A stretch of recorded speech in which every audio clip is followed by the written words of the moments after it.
გამარჯობა. მინდა გესაუბროთ სექტემბრის თვის სრული მთვარის დაბნელებასთან დაკავშირებით, რომელიც ასოცირებულია როგორც კოსმიური ენერგეტიკული არხის გახსნის პერიოდი. 2025 წლის 7-8 სექტემბრის ღამე საქართველოში განსაკუთრებულად იშვიათ და ძალიან მძლავრ ფენომენს წარმოადგენს. მთვარის სრულ დაბნელებას, რომელსაც ადამიანებში ძალიან ხშირად მოიხსენიებენ, უпростоრედ ადამიანები, როგორც სისხლიან მთვარეს. ეს არ არის ერთგვარი ციური სანახაობა მხოლოდ. თითოეული ასეთი მოვლენა კოსმოსისა და ადამიანის შინაგანი სამყაროს სინქრონული თანხვედრაც არის. მე მინდა ყურადღება გავამახვილო ზუსტი დროის ინტერვალებზე, რა თქმა უნდა, თბილისის ანუ საქართველოს დროით. პირველ რიგში ეს არის ფაზა, როდესაც იწყება უკვე უშუალოდ მთვარის დაბნელების 19 საათსა და 28 წუთზე 7 სექტემბერს. ნაწილობრივი ფაზის დასაწყისი იქნება შემდგომ უკვე 20 საათსა და 27 წუთზე და სრული ფაზის დასაწყისი იქნება 21 საათსა და 30 წუთზე. დაბნელებას მისი პიკი ექნება 22 საათსა და 11 წუთზე და სრული ფაზის დასრულება მოხდება 22 საათსა და 52 წუთზე. და ნაწილობრივი ფაზა დასრულდება 23 საათსა და 56 წუთზე და სრული ფაზის დასრულება მოხდება ღამის 1 საათზე, 8 სექტემბერს. ეს არის დროები, რომელიც ასახავს მთვარის სრული დაბნელების პროცესს დედამიწის ჩრდილში, როცა მოექცევა. თბილისიდან ყველაფერი იდეალურად ხილული იქნება და როგორც ამინდის პროგნოზსაც გადავხედე, ხელს არ უშლის თითქოს ამ ყველაფერს. ამიტომ ეს ღამე თითოეული ჩვენგანისთვის შეიძლება გადაიქცეს როგორც პირად, ისევე კოლექტიურ რიტუალადაც. ამ ვიდეოს ანოტაციაში ასევე მოცემული მექნება კონკრეტულად ამ მთვარის დაბნელებისთვის რიტუალი, რომლის შესრულება 7, 8, 9 რიცხვებში იქნება შესაძლებელი. მე მინდა ემოციურს და ფსიქოლოგიურ გავლენაზეც გავამახვილო ყურადღება. მთვარე ყოველთვის ასოცირდება ქვეცნობიერთან, ემოციებთან და შინაგან წყლის დინებასთან. მისი დაბნელება კი თითქოს ერთგვარი ფარდის ჩამოშლის მსგავსია. რაც ჩრდილში იყო, ის აუცილებლად იწყებს ამოტივტივებას. ამასთან ახლავს თავისი ემოციური პიკები. ხშირად სწორედ ასეთ დროს ან იმავე ღამეს მთვარის დაბნელების ან შემდგომ დღეებში ადამიანი უფრო მეტად იმპულსური ხდება. თუ ასე იგრძნობთ თავს, ნუ შეშინდებით. ქარცეცხლივით ამოდის წარსული წყენები, დაუმთავრებელი ურთიერთობები, ასევე ჩუმად გადადებული ერთგვარი განცდები, რომელიც არ იქნა გამოხატული თქვენი მხრიდან.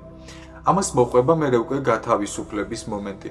დაბნელება იწვევს შინაგან სურვილს, რომ რაღაცისგან გამთავისუფლდეთ და გავუშვათ. შესაძლოა გაჩნდეს განცდა, რომ რაღაც ეტაპი სრულდება და აუცილებელია, რომ ეს ვერთი მოვიშოროთ ჩვენი მხრებიდან. და შემდეგ იწყება უკვე პირდაპირ სიმართლის გამოჩენა თვალსაწიერზე.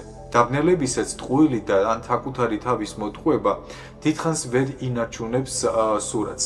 ბევრი სწორედ აი ამ ღამეს ან მის შემდგომ დღეებში ესე ვთქვათ სინათლეში გადადის. ვინ არის ჭეშმარიტად მის გვერდით და ვინ მხოლოდ მისი ილუზია ამას აცნობიერებს. სხეულზე და ენერგიაზეც მოქმედებს, რა თქმა უნდა, ეს ყოველივე. რატომ?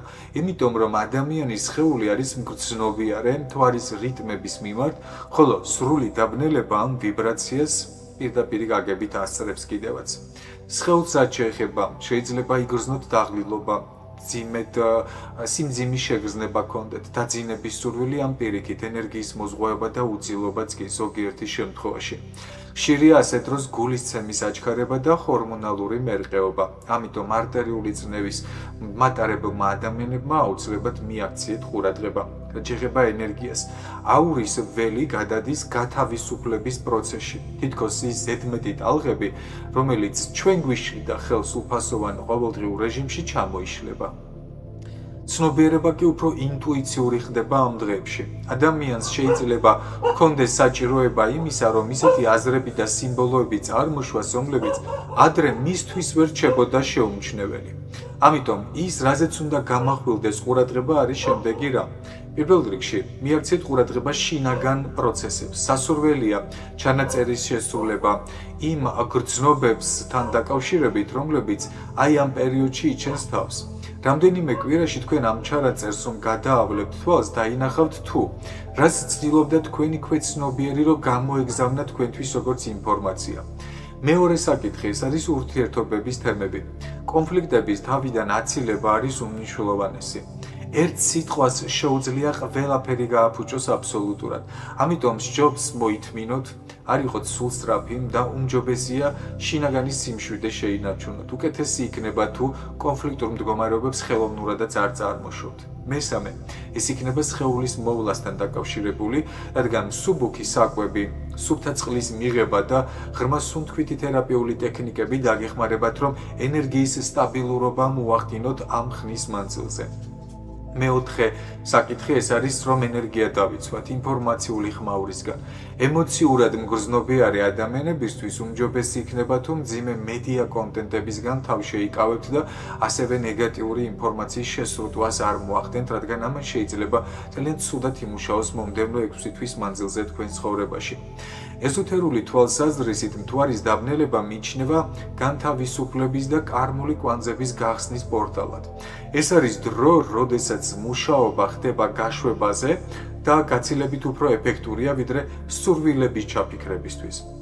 რიტუალის მაგალითიც თუნდაც რომელზეც მინდა ვისაუბრო, კი არა და დაგიწეროთ ან ტექსტის სახით თქვენ რაც ისაც ნახავთ, როცა ამ ვიდეოს იხილავთ და მოусმენთ, სწორედ ამ სარიტუალო პროცედურებს ეხება ამ შემთხვევაში, მაგრამ მაინც პატარას გასწავლით კიდევ ცალკე, აიღეთ 3 პატარა ფურცელი და თითოეულზე დაწერეთ ის, რაც გინდათ თქვენი ცხოვრებიდან წავიდეს, შიში, წყენა, არასაჭირო ჩვევა და ასე შემდგომ. თითოეულ ფურცელზე შეგიძლიათ ხმამაღლა თქვათ შემდეგი სიტყვები.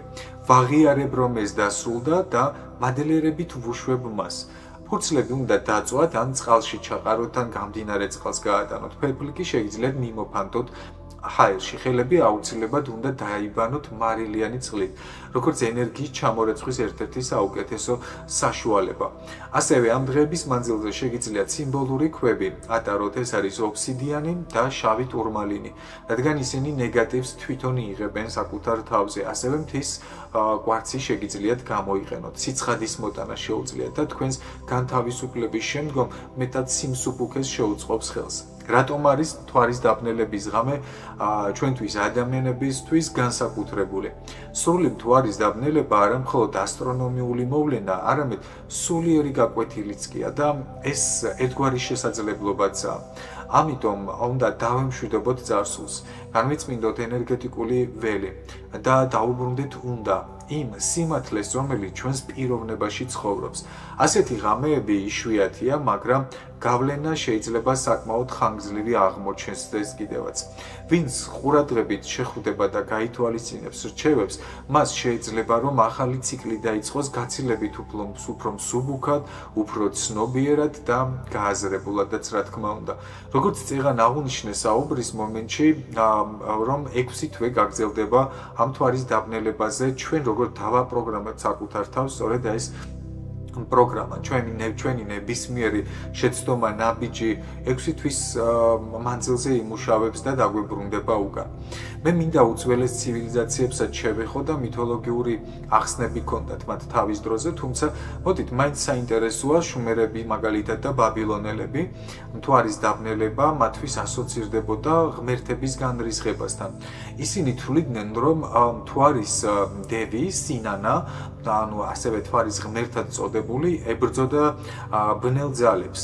ბაბილონელები დეტალურად აკვირდებოდნენ დაბნელებებს და მათი მიხედვით წინასწარმეტყველებდნენ შემდგომ მეფეების ბედს. ბაბილონში მთვარის დაბნელებას ხშირად მოსდევდა სინათლის განწმენდის რიტუალი, რათა თავიდან აეცილებინათ ერთგვარი კოსმიური წყევლა. მაგალითად, ძველ ეგვიპტეში მთვარე ასოცირდებოდა ღმერთ თოთთან, ცოდნისა და მაგიის ქურუმთან. როდესაც მთვარე ბნელდებოდა, ეგრევე უკავშირებდნენ კოსმიური ბრძოლის სიმბოლოს. ეგვიპტური ძველი ტექსტების მიხედვით, ამ დროს ქურუმები სპეციალურ ლოცვებს კითხულობდნენ, რათა აღედგინათ შესუსტებული სინათლე, რაც მათ გარშემო, ესე ვთქვათ, ისადგურებდა. ანტიკურ ხანასაც თუ შევხედავთ, ანტიკური ხანის პერიოდი ეს არის უკვე ბერძნები და მათ ბერძნულ სამყაროში ასტრონომია უკვე უფრო მეცნიერულად აიხსნებოდა.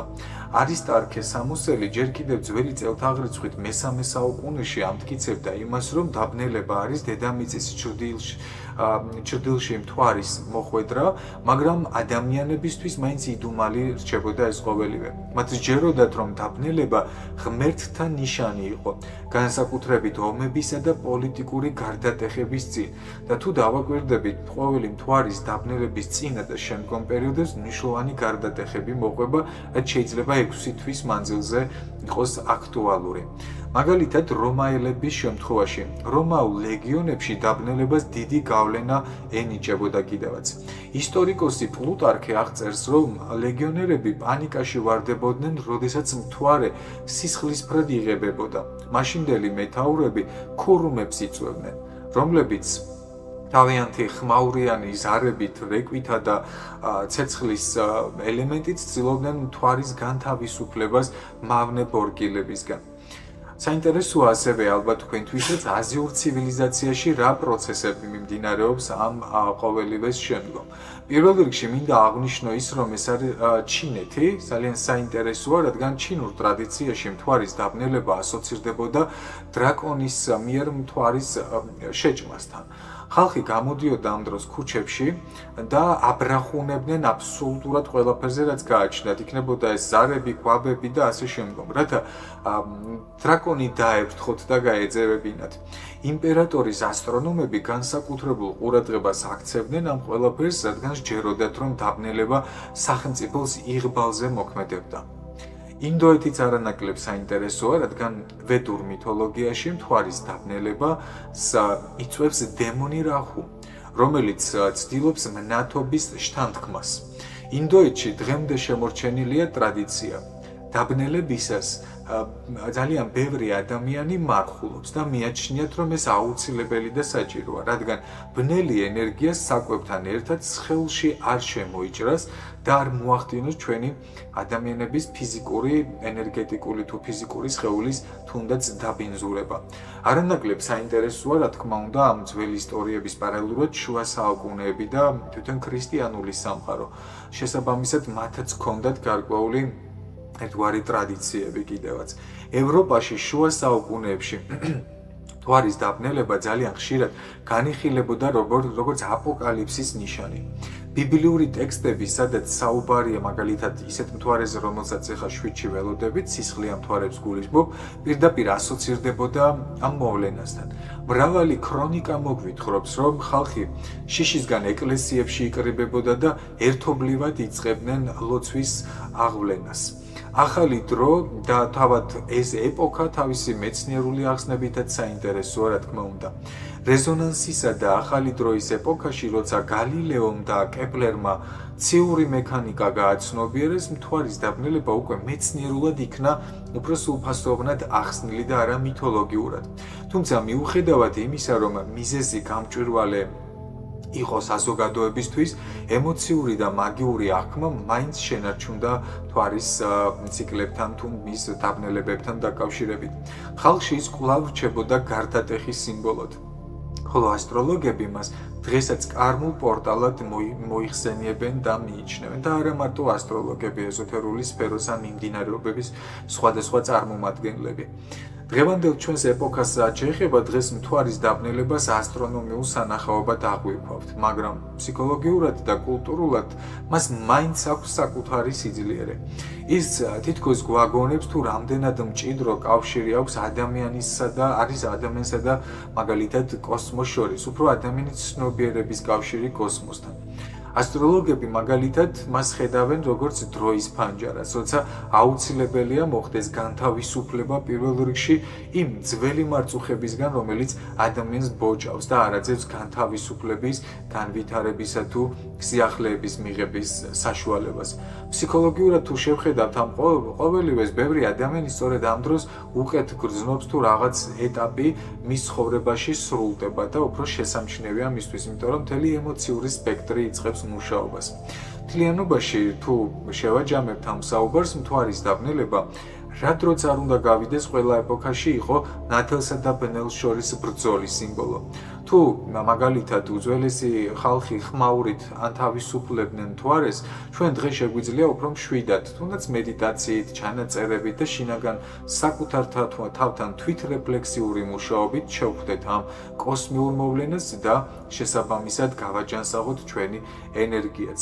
და ასევე კიდევ ერთხელ გავიმეორებ, რომ ამ ვიდეოს თან ერთვის რიტუალი 7 სექტემბრისთვის, რომლის შესრულება შეიძლება 7, 8, 9 რიცხვებში. მოიწონეთ ეს ვიდეო, თქვენი გამოხმაურება თუნდაც აქ ჯგუფში, ეს არის მნიშვნელოვანი ბალანსი მიღებული ინფორმაციის სანაცვლოდ, უბრალოდ მოიწონეთ ვიდეო, ეს მეც მაძლევს мотивაციას, რომ უფრო მეტი საინტერესო მნიშვნელოვანი ინფორმაციები შემოგთავაზოთ კიდევაც. ასევე მე მინდა გითხრათ შემდეგი რამ. ყველა ის ადამიანი, ვინც აქ საიტზე მოიწვევს 5 მეგობარს, ოღონდ უნდა იყოს რაც ადამიანები დაინტერესებულნი აუცილებლად თუნდაც ასეთი თემებით, რომ არ იყვნენ წინააღმდეგობაში, რათა მათ არ შეუქმნათ დისკომფორტი. ვინც მოიწვევს 5 ადამიანს და გადარეგისტრირდებიან მათი მეგობრები, აქ არის საიტზე რეფერალური კოდი, თუ არ იცით კომენტარის სახით შემიძლია დაგიწეროთ, როცა მოითხოვთ. და ამ რეფერალური კოდის საშუალებით შეგიძლიათ თქვენი მეგობრები მოიწვიოთ. თქვენ ამის სანაცვლოდ მიიღებთ 250 ეგრეთ წოდებულ points ქულას და საჩუქრად წერილობითი სახით გამოგეგზავნებათ აქვე საიტზე, თქვენს პირად მიმოწერის ველში მოგივათ წერილი, ან მეილზე თუნდაც თქვენი მომდევნო 3 თვის ძალიან ისეთი დეტალური არა, მაგრამ ზოგადი ტაროლოგიური პროგნოზის შესახებ. ამიტომ მოდით აქტიურად მოიწვიეთ თქვენი მეგობრები და ამ რეფერალური ასე ვთქვათ პროგრამის გამოყენებით შეგიძლიათ თქვენს დასაჩუქრდეთ რა თქმა უნდა.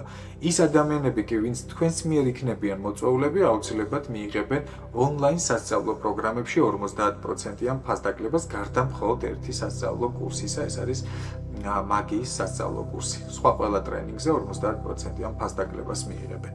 მადლობა კიდევ ერთხელ ყურადღებისთვის და დაელოდეთ კიდევ საინტერესო ინფორმაციულ ვიდეოებს.